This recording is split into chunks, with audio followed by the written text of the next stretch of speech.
Muy buenos días, estudiantes, ¿cómo estén ustedes?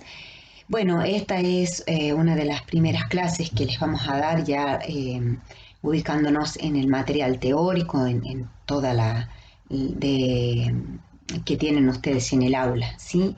Quería hacerles una introducción en esta oportunidad referida al contexto de surgimiento de la sociología, una de las disciplinas que vamos a tratar de profundizar lo más que podamos en este corto periodo. Lo primero que tenemos que tener en cuenta que hay un contexto de surgimiento de las distintas disciplinas, ¿no? Y no es la excepción para la sociología entendida dentro de ese gran marco que son las ciencias sociales. Y si bien la sociología se propone como una de las primeras ciencias o forma de pensar lo social, hubo otros pensadores, hubo otros tipos de pensamientos relacionados a lo social, como es la ciencia política, básicamente la ciencia política. Obviamente la filosofía también se dedicó a pensar lo social.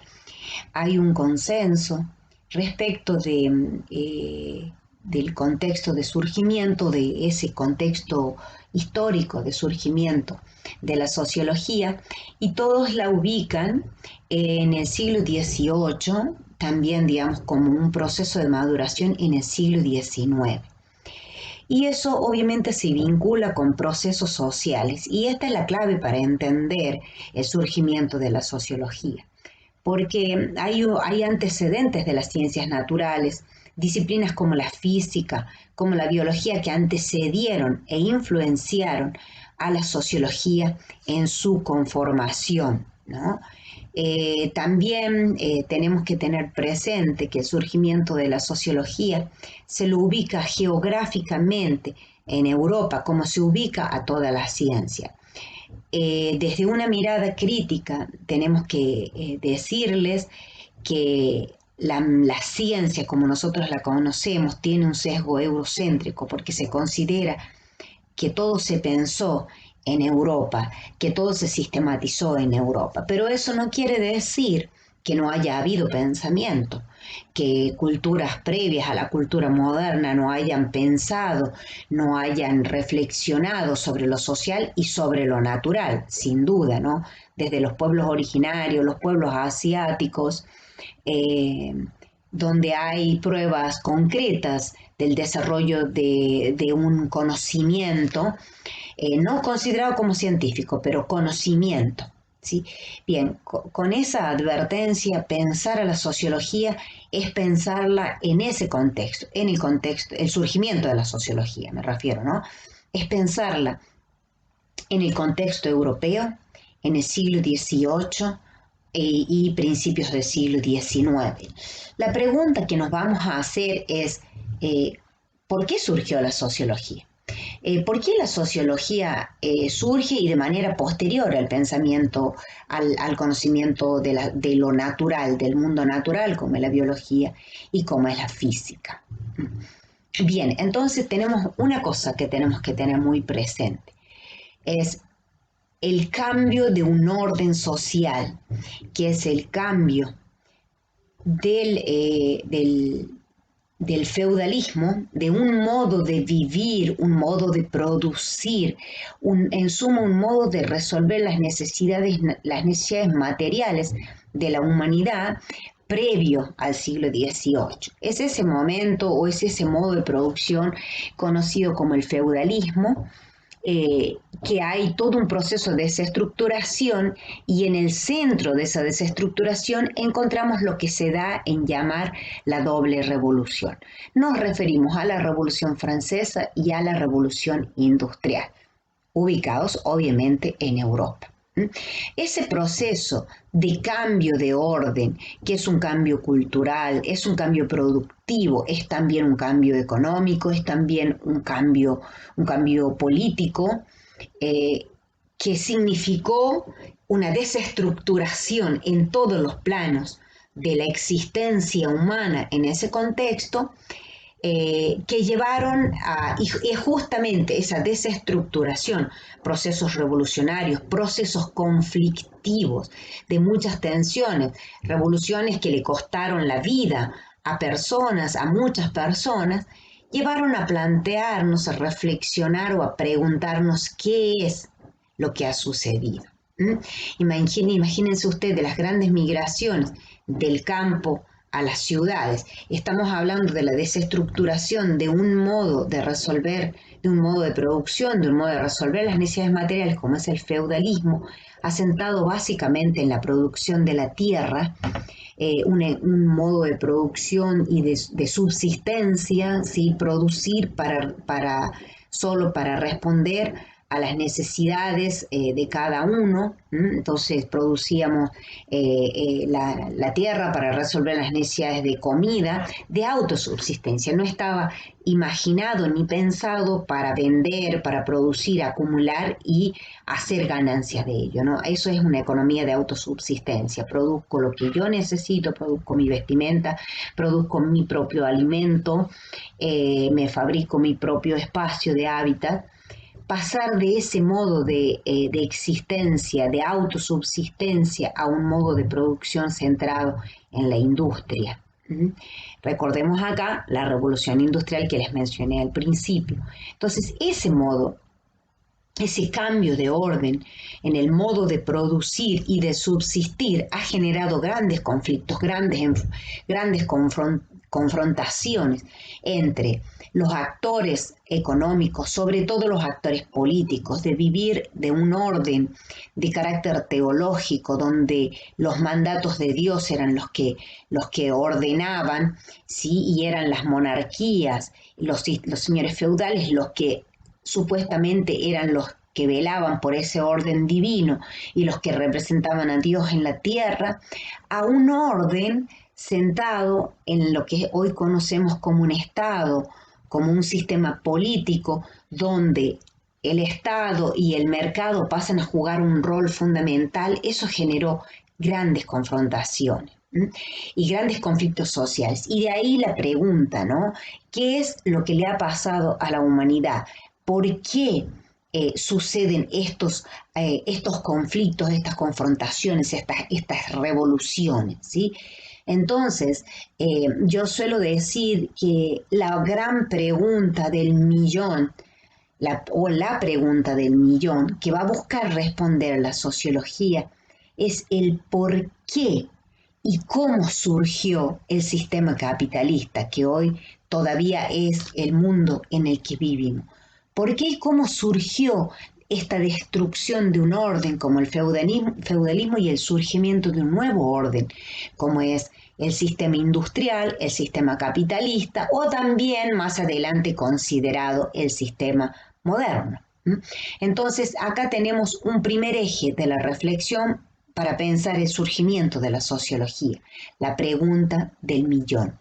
¿Por qué y cómo surgió el capitalismo? ¿Cómo es que se desestructuró un orden tan estructurado, un orden asentado en las creencias teológicas, en un modo de subsistencia para resolver las necesidades materiales de la humanidad? ¿Qué ha pasado? ¿Cómo es que se pasó de este orden, del orden feudal, al orden del sistema capitalista?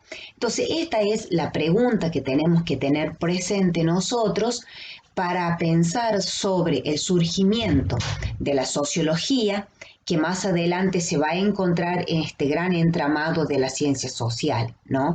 Entiéndase la historia, la economía, y como les dije, ya había un pensamiento económico y ya se estaba pensando qué pasaba, ¿no? Con esta nueva forma de organizar económicamente la vida. Y también había un pensamiento político que le precedieron a la sociología. Pero centremos esta primera parte en reflexionar en torno a esta gran pregunta. La pregunta del millón, como digo yo, de la sociología. ¿Por qué y cómo surgió el capitalismo? Este es el eje de la discusión de todos los pensadores que vamos a estudiar nosotros, desde dentro ya de los esquemas, de los paradigmas. de los 3 paradigmas que vamos a estudiar nosotros. Y vamos a ver que todos van a tener una respuesta distinta, una forma distinta de pensar los conflictos y también de proponer soluciones a los conflictos sociales de ese momento. Bien, como les decía, la pregunta que tenemos que tener presente cada uno de nosotros a la hora de pensar el surgimiento de la sociología es justamente esta, la pregunta que yo llamo la pregunta del millón: ¿por qué y cómo surgió el capitalismo? Fue justamente ese cambio de orden el que dispara la necesidad de pensar respecto de los fenómenos sociales, y van a haber pensadores como Augusto Comte. Mucho antes de Comte también hubo otros pensadores como Saint-Simon, de quien Comte fue discípulo, para pensar en qué estaba pasando en el mundo de lo social. También el pensamiento de Adam Smith como el padre de la economía política, desde Inglaterra, también pensando los fenómenos económicos que estaban aconteciendo, ¿sí? Entonces va a haber toda una retroalimentación del pensamiento político y del pensamiento económico en la sociología. Pero lo que más va a preocupar a los primeros pensadores de la sociología, como va a ser Comte y Durkheim, que nosotros vamos a leer sobre ellos, es este caos social, este caos que han generado las dos revoluciones, la Revolución Francesa y la Revolución Industrial. Una en Francia, obviamente, y la otra en Inglaterra. No es casual que los pensadores que nosotros vamos a leer, Comte como Durkheim, ellos son franceses. Y Francia, se dice, es la cuna de ese pensamiento político, de ese pensamiento social, porque justamente es un caos social lo que se genera con estas dos revoluciones. Entonces van a ser ellos que comienzan a preguntarse qué es lo que pasa en el mundo social, qué pasa con estos fenómenos. La migración del campo a la ciudad, los fenómenos de la pobreza que genera estos procesos de migración de grandes cantidades poblacionales que no tienen cabida en el mundo urbano, ¿sí? Estas migraciones del campo, donde vivían un modo de vida asentado en la tierra y sin la necesidad de ser asalariados, a convertirse, como dice Marx, ¿no?, campesinos libres para ser convertidos en asalariados, ¿no?, en personas que no tienen otra cosa más que vender su fuerza de trabajo y que a final de cuentas son forzados a incorporarse en ese nuevo modo de producción, a quien cuando tienen que vender su fuerza de trabajo y recibir a cambio un salario que van a dedicar o con eso va a ser un medio para comprar sus medios de subsistencia que antes los tenían, los producían. Por eso Marx dice que eran productores libres, que lo que ellos producían era para su propio, para resolver sus propias necesidades, ¿no? Bueno, esto genera grandes contingentes poblacionales que quedan absolutamente desprotegidos, no tienen lugar en la industria porque la industria no puede absorber, no tiene una escala para absorber toda esa oferta de trabajadores asalariados, devenidos, campesinos devenidos trabajadores asalariados, no tienen la capacidad para absorber, y eso va generando conflictividad social. Temas de pobreza, temas de marginalidad, hacinamiento. De hecho, Engels escribe su libro de la condición de la clase obrera, de la clase trabajadora inglesa, donde describe con todo detalle las condiciones de pobreza en las que viven. Y eso genera conflictos.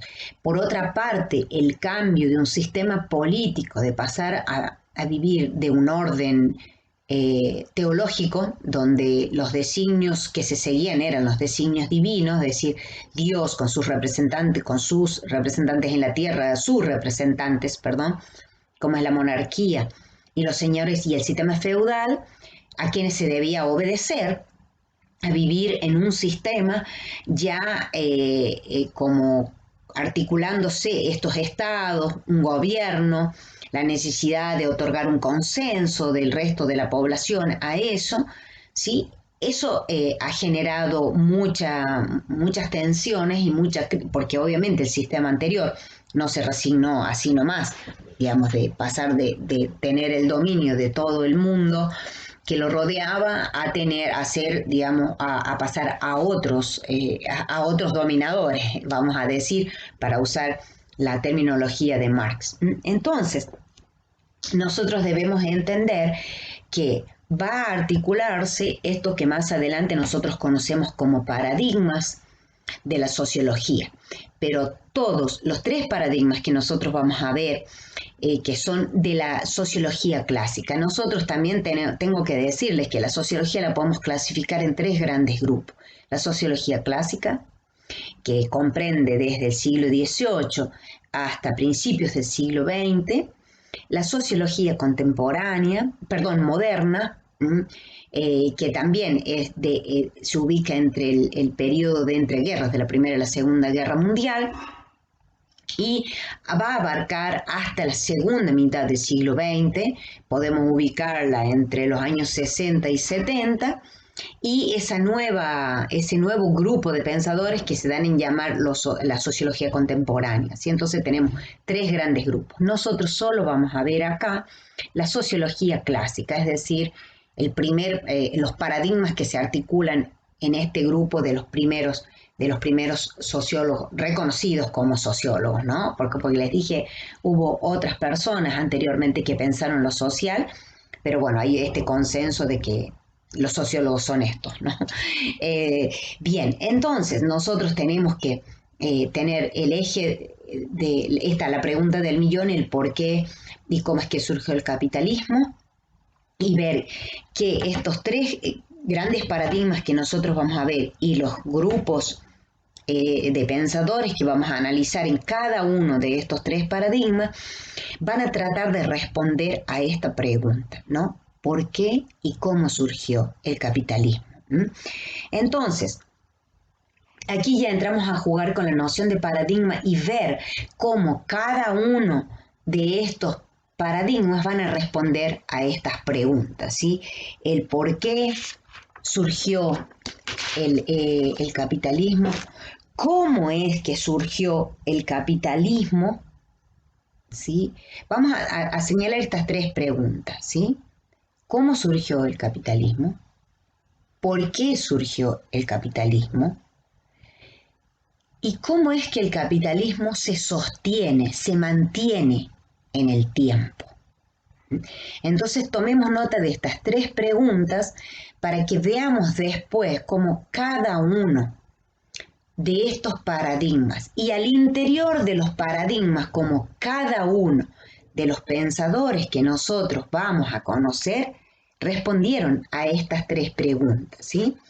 Si bien es cierto, vamos a agrupar, vamos a ver tres paradigmas. El paradigma funcionalista, positivista o funcionalista, llamado, digamos, de estas dos formas.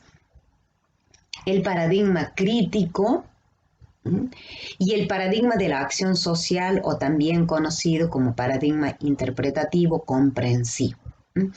Y también estos tres paradigmas indican en cierta forma una cronología del pensamiento sociológico, ¿sí? Vamos a ubicar a los pensadores del positivismo y funcionalismo como los primeros pensadores de la sociología, y les va a seguir en cierta forma como respuesta y crítica al paradigma positivista, el paradigma crítico, cuyo pensador más reconocido es Karl Marx, y después, también en parte como respuesta a ese pensamiento crítico, a ese paradigma crítico, lo vamos a encontrar al paradigma de la acción social, cuyo representante máximo es Weber, pero también vamos a ver pensadores contemporáneos que se nutrieron de este pensamiento de Weber, pensadores modernos y contemporáneos que se nutrieron de este pensamiento de Weber, ¿sí? Entonces, al tratar estos tres paradigmas en la forma en que lo vamos a tratar y los vamos a leer y los vamos a estudiar,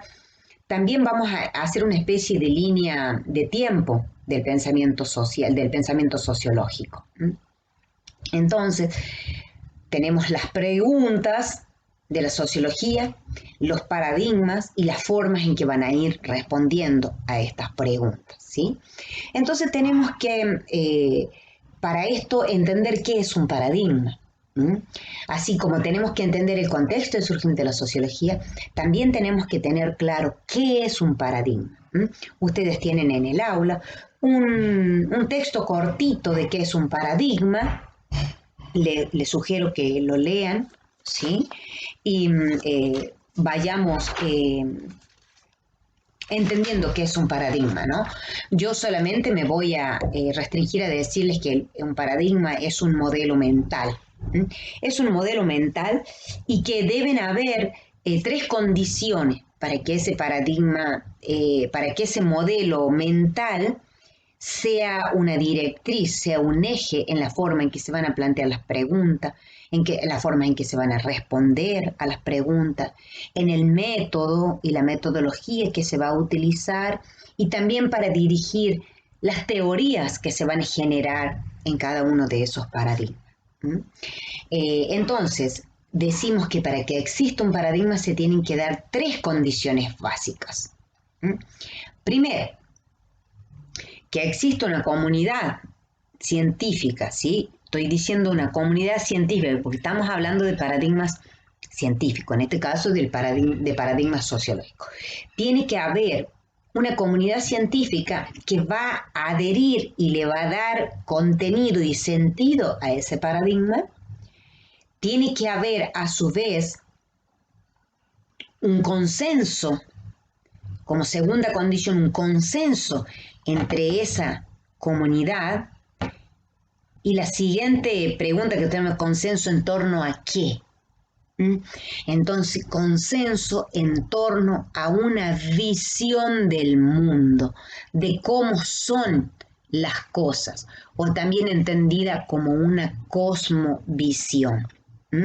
Entonces, tiene que haber un grupo de científicos que se van a poner de acuerdo en torno a una visión del mundo. Estas tres condiciones son condición sine qua non para que exista un paradigma. Y les voy a dar ejemplo en torno a una visión o cosmovisión del mundo. En la Edad Media, hasta la Edad Media, persistía la visión o cosmovisión de que la Tierra era el centro del universo, lo que se conoce como la visión geocéntrica, que era más bien una convicción teológica, pues la Tierra, el ser humano, es la creación más perfecta de Dios, por lo tanto está en el centro del universo. ¿Dónde más podía estar una creación perfecta si no es en el centro del universo? El resto de los planetas que conformaban el universo giraban en torno a esta creación perfecta de la obra divina de Dios. Esta visión dominó las creencias hasta la Edad Media. Y vamos a decir hasta el siglo XVI, cuando van a venir unos filósofos, unos astrónomos, unos matemáticos que empiezan a criticar esto en base a lo que están observando. Sobre todo, la visión de matemáticos, de astrónomos, que decían, no cierra la idea de que la Tierra sea el centro del universo. Y empiezan a criticar esa visión hasta que va a llegar y se empieza a generar un determinado pensamiento abstracto, un pensamiento matemático, que postula como hipótesis que la Tierra no es el centro del universo, en cambio es el Sol el centro del universo, lo que vamos a llamar luego como la visión heliocéntrica. Y va a ser en el siglo XVI Galileo quien comprueba esa hipótesis y de ahí se cambia la visión del mundo. La Tierra no es el centro del universo, sino que es el Sol. Y todos los planetas, incluida la Tierra, gira en torno al Sol. Bien, entonces, este es un ejemplo de cosmovisión. Si uno lleva esto al mundo de la reflexión social, tenemos que preguntarnos cuáles son las visiones de lo social, cuáles son las visiones que van a dirigir la reflexión y las respuestas a las tres grandes preguntas que nos hemos formulado, lo que en conjunto, digo yo, es la pregunta del millón de la sociología. Entonces, les dejo planteada la idea del contexto de surgimiento de la sociología, que es este contexto de la doble revolución, que lo ubicamos en el siglo XVIII, la Revolución Francesa, la Revolución Industrial.